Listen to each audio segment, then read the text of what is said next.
আজ আমরা doctor Joseph মার্ফির একটা দারুণ বই মিরাকলস অফ ইয়োর মাইন্ড এর কিছু মূল ভাবনা নিয়ে কথা বলবো।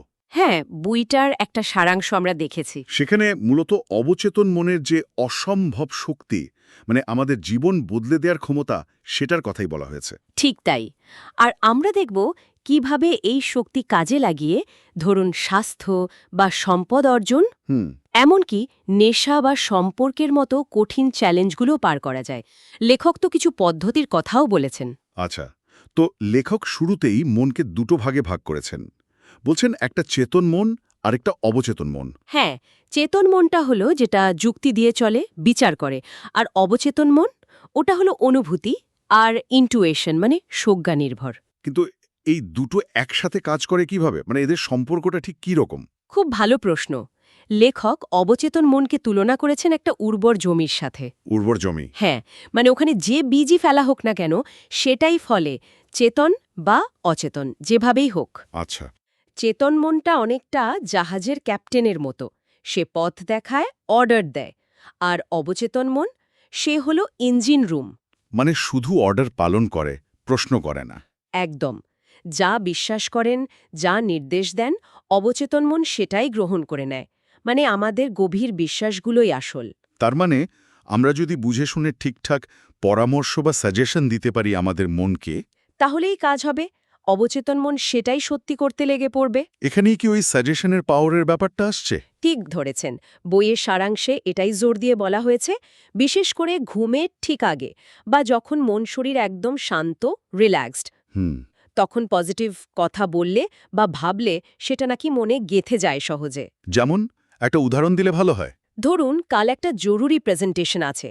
রাতে শুয়ে ভাবছেন আপনি খুব সফলভাবে সেটা করছেন। হ্যাঁ। অবচেতন মন তখন আত্মবিশ্বাসটা তৈরি করতে সাহায্য করবে। বাহ, এটা তো দারুণ।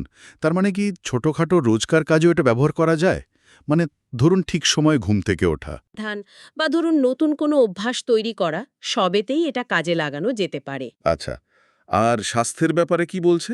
সারাংশে দেখলাম বিশ্বাস আর পজিটিভ ভাবনা নাকি শরীর সারাতেও সাহায্য করে। হুম, এটা একটা খুব গুরুত্বপূর্ণ দিক। অনেক হিলিং মেথড, যেমন ধরুন হিপনোসিস বা প্রার্থনা, হ্যাঁ, হ্যাঁ। এগুলো তো আসলে এই বিশ্বাসের শক্তির উপরেই অনেকটা নির্ভর করে। কিন্তু হ্যাঁ, কিন্তু লেখক একটা জরুরি কথাও বলেছেন। মানসিক শক্তির ওপর বেশি ভরসা করতে গিয়ে যেন আসল বিপদ না হয়। মানে? মানে ধরুন বড় কোনো অসুখ হলো, তখন শুধু মনের জোরে সারাবো ভেবে বসে থাকলে তো চলবে না। ডাক্তারের চিকিৎসাটাও দরকার। ও আচ্ছা, ব্যালেন্সের কথা বলছেন। একদম। সাইকোসোমাটিক মেডিসিন মনের সাথে শরীরের যোগসূত্র দেখিয়েছে ঠিকই, কিন্তু আধুনিক চিকিৎসা বাদ দেওয়াটা বুদ্ধিমানের কাজ না। আচ্ছা, বেশ। এবার আসি নেশার কথায়। লেখক নাকি বলছেন শুধু ইচ্ছা শক্তি দিয়ে নেশা ছাড়তে গেলে উল্টো ফল হয়। এটা কেমন কথা? হ্যাঁ, শুনতে একটু অন্যরকম লাগে, তাই না? এটাকে লেখক বলছেন বিপরীত প্রচেষ্টার নীতি, ল অফ রিভার্সড এফার্ট। মানেটা কি? মানে হলো, যখন আপনার ইচ্ছা শক্তি আর আপনার কল্পনা মুখোমুখি হয়, তখন প্রায় কল্পনার জোরটা বেশি হয়ে যায়। বুঝতে পারছি না ঠিক। ধরুন আপনি খুব চেষ্টা করছেন নেশা ছাড়ার, কিন্তু মনের গভীরে একটা ছবি ভাসছে যে আপনি পারছেন না বা ভয় পাচ্ছেন। তখন ওই কল্পনাই জিতে যায়, চেষ্টাটা উল্টে যায়। ও, তাহলে উপায়? লেখক বলছেন ওই রিল্যাক্সড অবস্থায় বারবার নিজেকে পজিটিভ কথা বলা, অ্যাফার্মেশনস। যেমন? যেমন, আমি এই নেশা থেকে পুরোপুরি মুক্ত, সংযম আর মনের শান্তি আমার স্বাভাবিক অবস্থা, এই ধরনের কথা বারবার বলা। বাহ, এটা তো গভীর পর্যবেক্ষণ। আচ্ছা, টাকার ক্ষেত্রেও কি একই রকম মানসিকতার কথা বলা হয়েছে? মানে সম্পদ আকর্ষণের জন্য? একদম।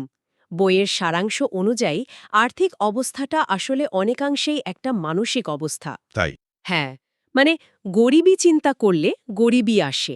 আর উল্টো দিকে যদি ভাবেন আপনার প্রাচুর্য আছে বা আসছে, সেটাই নাকি সম্পদকে টানে। ইন্টারেস্টিং। আরেকটা মজার ব্যাপার, লেখক বলেছেন টাকার সমালোচনা করতে বারণ করেছেন। টাকার সমালোচনা? হ্যাঁ, মানে টাকাই সব নষ্টের গোড়া, এই ধরনের চিন্তা বাদ দিতে বলছেন। বরং টাকার ভালো দিকগুলো নিয়ে ভাবতে বলছেন। অন্যের সাফল্যে হিংসা না করে তাদের ভালো চাইতে বলছেন। এতে নিজের ভালো হবে? লেখক তো তাই বলছেন। এতে নাকি নিজের আর্থিক উন্নতির বাধাগুলো কাটে। একটা ভালো অ্যাফার্মেশন হতে পারে, দিনেও রাতে আমি আমার সব কাজে সমৃদ্ধ হচ্ছি। হুম।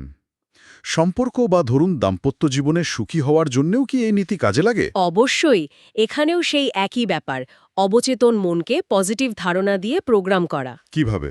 সঠিক সঙ্গী চাইলে বা বিবাহিত জীবন ভালো রাখতে চাইলে মনে মনে ভালোবাসা, সততা, পারস্পরিক শ্রদ্ধার ছবি আঁকতে হবে। সঙ্গীর দোষ না দেখে গুণ দেখা। ঠিক তাই। লেখক বলছেন সঙ্গীর খুঁত না খুঁজে তার ভালো দিকগুলোর উপর ফোকাস করতে, আর সমস্যা হলে বাইরের লোকের কাছে নালিশ না করে নিজেদের মধ্যে পজিটিভ ভাবনা আর ক্ষমা দিয়ে সমাধান করতে। আচ্ছা। আর যখন কোনো সিদ্ধান্ত নিতে পারছি না বা খুব দ্বিধায় আছি, তখন পথ দেখানোর জন্য কি অবচেতন মন সাহায্য করে? লেখকের মতে হ্যাঁ, পারে। যদি শান্ত মনে পজিটিভলি প্রশ্নটা রাখতে পারেন নিজের কাছে, তাহলে তাহলে ভেতর থেকে উত্তর বা সমাধান আসতে পারে। লেখক এলবার্ট হবার্ডের উদাহরণ দিয়েছেন। উনি নাকি বাগানে কাজ করার মতো হালকা মেজাজে থাকার সময় সেরা আইডিয়া পেতেন। আর ভয় কাটানোর ব্যাপারটা?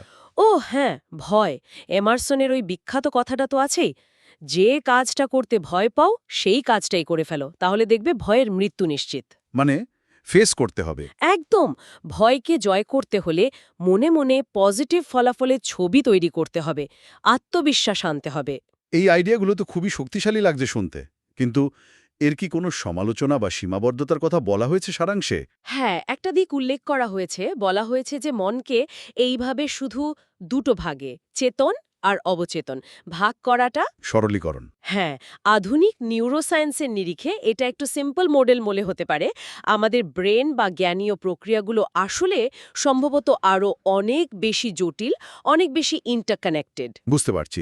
তাহলে সব মিলিয়ে মূল কথাটা কি দাঁড়ালো? মূল কথাটা হলো আমাদের অবচেতন মনটা সত্যিই একটা বিশাল শক্তির জায়গা, আর আমরা আমাদের ভাবনা, আমাদের বিশ্বাস, আমাদের কল্পনা দিয়ে একে অনেকটা প্রভাবিত করতে পারি, ঠিক দিকে চালনা করতে পারি। নিঃসন্দেহে। আর এখানে আমার মনে একটা প্রশ্ন আসছে আজকের আলোচনার পর। বলুন। যদি আমাদের ভাবনাগুলো সত্যি এতটা পাওয়ারফুল হয়, তাহলে রোজকার জীবনে আমরা ছোট ছোট পজিটিভ চেঞ্জ এনে অভ্যাস করে এই ভেতরের শক্তিটাকে ঠিক কতটা নিয়ন্ত্রণ করতে পারি? এর সীমাটা কোথায়? ভাবনার বিষয়।